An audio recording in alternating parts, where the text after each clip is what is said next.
तो आज के शॉर्ट वीडियो में सबसे पहले हम लेते हैं ये वाला वीडियो, और इस वीडियो में गुरुदेव भगवान हमें क्या समझा रहे हैं। ये छोटा सा वीडियो है भाई और बहनों, 51 सेकंड का, और गुरुदेव भगवान ने हमें यही समझाना चाहा है कि पुण्यात्माओं, ये कलयुग की बिचली पीढ़ी का समय है। बहुत समय हो गया तुम्हें धोखा खाते हुए, अब की बार 84 से पार। और धोखा खाने की हर बार केवल एक ही मुख्य वजह रही है, और वह है गुरु को मानुष मानना, गुरु को कबीर भगवान ना मानना। कबीरा ते नर अंध हैं जो गुरु को कहते, और यानी गुरु को परमात्मा के अलावा समझना, उसको कहते हैं गुरु को कहते और अन्य। परमात्मा के अलावा है गुरु, तो गुरु को कहते और कहते हैं हरि के रूठे ठोर है, पर गुरु रूठे नहीं ठोर। परमात्मा कहते हैं गुरु को हल्के में मत लो, गुरु रूप में स्वयं परमात्मा आता है, स्वयं कबीर देव आता है गुरु रूप में। दूसरा धरती पर कोई गुरु की भूमिका नहीं निभा सकता, कोई तत्वदर्शी संत की भूमिका नहीं निभा सकता, अपने द्वारा रची गई सृष्टि को कोई बता नहीं सकता, पहला अध्याय भी नहीं खोल सकता कोई। और सत्संग केवल कबीर भगवान ही सतगुरु रूप में आके कर सकता है, क्योंकि 21 ब्रह्मांड में सच केवल कबीर ही कह सकता है।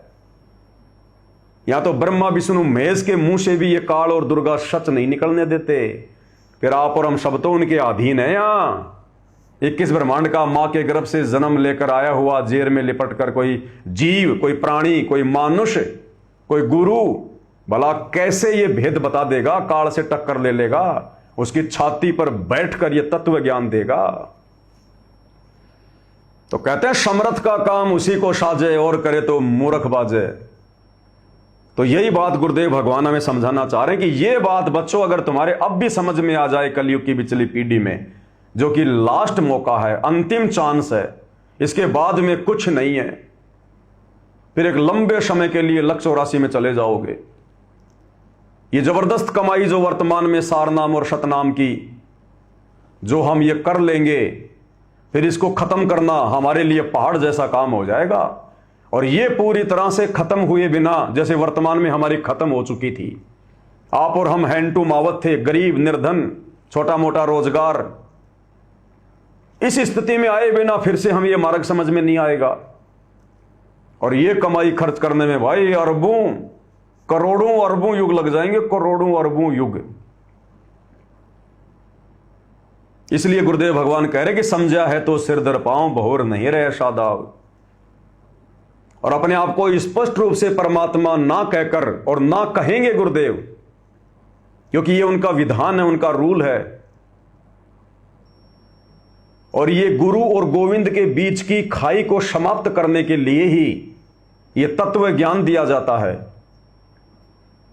ताकि गुरु के कहे बिना, उनके संकेतों को समझकर, उनके सत्संगों को सुनकर हम ये गुरु और गोविंद के बीच की खाई को समाप्त कर दें कि गुरु और गोविंद दो नहीं भाई, जब तक दो समझोगे दो जग में जाई, वो नरक में जाएगा। और एक सत्संग में गुरुदेव ने स्पष्ट कर दिया कि बच्चों, जब तक आप गुरु को और परमात्मा को अलग अलग मानोगे, तब तक आपके घट में काल बैठा रहेगा, आपको सद्बुद्धि नहीं आ सकती। तो वही बात यहां गुरुदेव अपने छोटे से सत्संग में कह रहे हैं कि बच्चों, ये समझ लो आज वो कबीर इस दास के स्थान पर आ गया है। अब ये बात कौन कह सकता है? वही कहेगा जो खुद कबीर है। अरे मैं पवन दास ये कैसे कह दूंगा कि भाई और बहनों ये समझ लो ये पवन दास ही सतगुरु रामपाल जी है? कैसे कह दूंगा? मती मारी गई है क्या? लेकिन गुरुदेव भगवान यदि ये बात कह रहे हैं कि बच्चों समझ लो आज वो कबीर भगवान आपके गुरु के स्थान पर बैठा है, तो खुद कबीर ही ये बात कह सकता है गुरु रूप में आकर, जो कि सतगुरु रामपाल जी आए हुए हैं और इसीलिए कह रहे हैं, आप और हमें समझा रहे हैं। तो क्या कह रहे हैं पूज्य गुरुदेव भगवान? ध्यान से सुनिएगा। अब देखो पुण्यात्मा, पहले तो परमात्मा स्वयं आए थे, फिर ये दास भेजा है। अगर इस दास के स्थान पर स्वयं मालिक आगे हो, ये सोच लो। अगर इस दास के स्थान पर स्वयं मालिक आ गए हों, यह सोच लो। आप और हमें आदेश दे रहे हैं गुरुदेव कि यह सोच लो, यानी आदेश हो गया गुरुदेव का कि तुम्हारे सामने जो तुम्हारा गुरु बैठा हुआ है संत रामपाल, तो यह सोच लो कि इनके स्थान पर कबीर जी बैठे हैं, जिनको हम मूर्खता में कबीर जी मान बैठे हैं। ये उन आत्माओं के लिए है जो आत्माएं गुरुदेव के सत्संगों के संकेतों को समझने में सक्षम नहीं है, योग्य नहीं है। उनके लिए कहा जा रहा है कि यह सोच लो कि आपके गुरु जी के स्थान पर कबीर जी आ गए हैं, कबीर जी बैठ गए हैं, और उसके बाद फिर आप कैसा व्यवहार करोगे। अगर यह पता चल जाए कि मेरे गुरु सतगुरु रामपाल जी की जगह पर यह समझो कबीर जी बैठे, कबीर जी आ गए, मेरे गुरु नहीं है, मेरे गुरु का केवल चेहरा है, केवल शरीर है, केवल शक्ल है, असल में वो कबीर ही है, तो फिर कैसा व्यवहार करते। भगवान जैसा, जैसे इन आश्रमों में किया जाता है, भोग लगाते समय जो पाठ प्रकाश का भोग लगता है, उस समय जो आरती होती है भोग की, तो सारी संगत क्यों खड़ी हो जाती है? इसलिए खड़ी हो जाती है कि कबीर भगवान को भोग लग रहा है, सामने दाढ़ी मूंछ वाले की फोटो होती है कबीर जी की, तो संगत ये सोचकर कि भगवान को भोग लग रहा है, संगत खड़ी हो लेती है उनके सम्मान में, और सतगुरु रामपाल जी को मानुष मानती है, इसलिए तीनों समय की आरती में बैठी रहती है। कोई बेड पे पड़ा रहता है, कोई चलते फिरते कर रहा है, कोई बाथरूम में बैठा बैठा मोबाइल चला लेता है, क्योंकि अपने गुरु को मानुष मान रहे हैं। और जब भोग लगता है तो ये सोचकर वो हो कबीर जी को भोग लग रहा है, सारे खड़े हो जाएंगे। तो गुरुदेव कह रहे हैं ये सोचो कि तुम्हारे गुरु के स्थान पर कबीर है।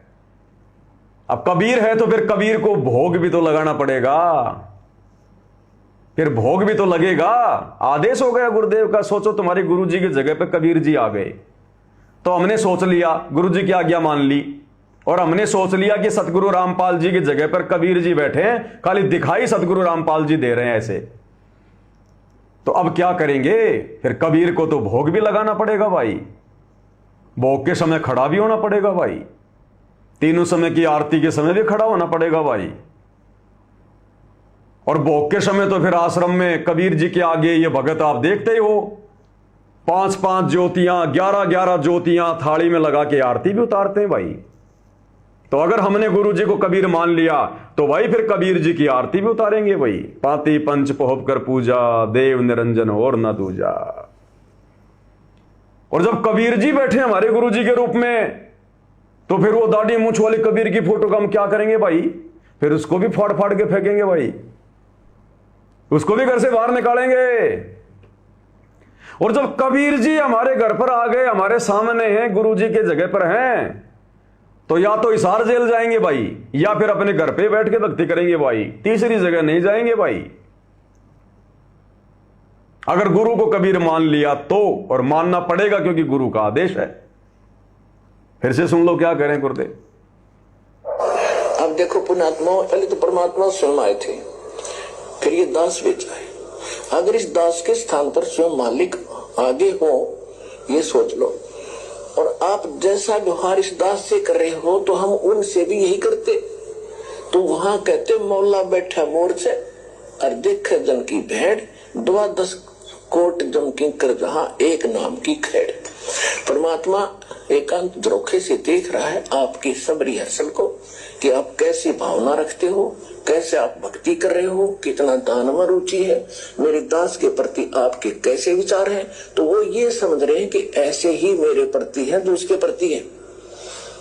और जब आप यहाँ से, जब आप शरीर छोड़कर जाओगे तो इस दास के रूप में आपकी परीक्षा होगी त्रिकुटी पे। तो क्या कहा गुरुदेव भगवान ने? बिल्कुल क्लियर कर दिया समझदार आत्माओं के लिए कि ये सोच लो कि इस दास के स्थान पर कबीर भगवान आ गए, और अब आप जैसा व्यवहार मुझ दास के साथ करोगे वैसा ही परमात्मा के साथ माना जाएगा, कबीर जी के साथ माना जाएगा। और इसमें अगर कोई त्रुटि रह गई तो परमात्मा तुम्हें रिजेक्ट कर देगा। मम संत मुझे जान मेरा ही स्वरूपम। इसलिए हम सत्सेवक भाई बहन गुरुदेव के इस आदेश की पालना कर रहे हैं कि हमारे गुरुदेव के रूप में स्वयं कबीर भगवान है।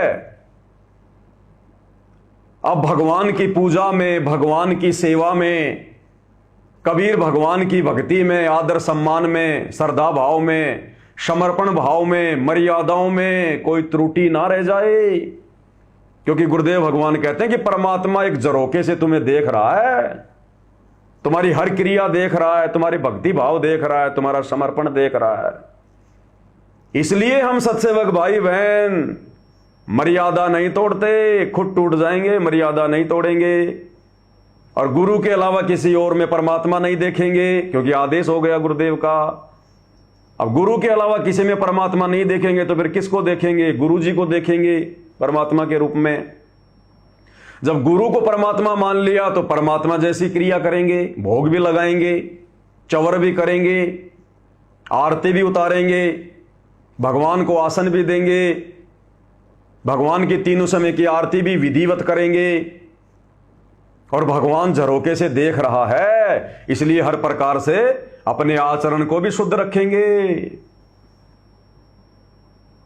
तो बताओ किस आधार से ये कह सकते हो कि सत्सेवक गलत कर रहे हैं? किस आधार से कह सकते हो कि सत्सेवक गुरुद्रोही हैं?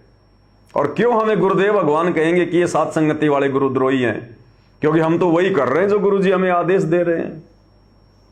अगर राजनीति करेंगे तो हमारे भाव बनेंगे नहीं, हमारी श्रद्धा बनेगी नहीं, गुरु वचन टूट जाएगा, गुरु जी का आशीर्वाद छूट जाएगा, कनेक्शन कट जाएगा। तो हम राजनीति नहीं करेंगे, ना कोई खेल खेलेंगे, ना खेल खेलने में सहयोग करेंगे, ना किसी का स्टेडियम बनाएंगे, क्योंकि हमने तो गुरु प्रसन्न करना है, हमने तो गुरु जी के वचन पे चलना है। तो क्लियर कर दिया गुरुदेव भगवान ने अपने छोटे से सत्संग में। ये निष्कर्ष है गुरुदेव के सत्संगों का ये शॉर्ट वीडियो। ये 51 सेकंड का ये छोटा सा शॉर्ट वीडियो और कितनी बड़ी शिक्षा दे रहा है। अगर इस 51 सेकंड के वीडियो पर अमल कर लिया तो मुक्ति, मोक्ष, और अगर इसको हल्के में ले लिया और गुरु को मानुष मान लिया तो सोचो हम जिंदगी का सबसे बड़ा मैच हार जाएंगे, सबसे बड़ा मैच हार जाएंगे। अगर गुरु को मानुष मान लिया तो, अगर इस आदेश की पालना नहीं की तो यही काल के किस ब्रह्मांड में पड़े रहेंगे, इसी जेल में सड़ेंगे। तो बताओ कितना गजब का सत्संग है, कितनी गहरी शिक्षा दे रहा है ये शॉर्ट वीडियो। तो ये निष्कर्ष है गुरुदेव भगवान के सत्संग का।